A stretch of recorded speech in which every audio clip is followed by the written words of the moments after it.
Hello guys, এখন আমি দেখাবো তোমাদেরকে ইলিশ মাছ রান্না। বেগুন দিয়ে ইলিশ মাছ। প্রথমে সর্ষের তেল দিয়ে দিলাম কড়াইতে, গরম হয়ে গেছে। এবার আমি নুন মাখিয়ে নিলাম ভালো করে ইলিশ মাছটায়। এবার দিয়ে দিলাম মাথাগুলো আগে। এবার মাথাগুলো ভাজা হয়ে গেছে, তুলে নেবো। এবার মাছগুলো দেবো।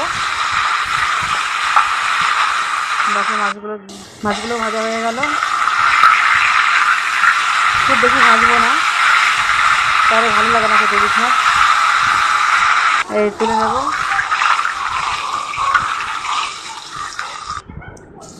দেখো, কাঁচা লঙ্কা আর কালো জিরে দিয়ে বেগুনগুলো দিয়ে ভেজে নিলাম। এবার দিলাম হলুদ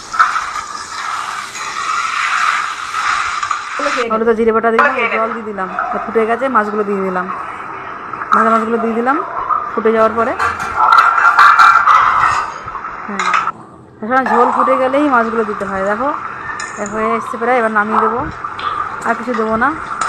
দেখো কালারটা কি সুন্দর হয়েছে, সর্ষে বাটা দিয়েছি বলে কালারটা সুন্দর হয়েছে। হয়ে গেল, গরম গরম রেডি বেগুন ইলিশ।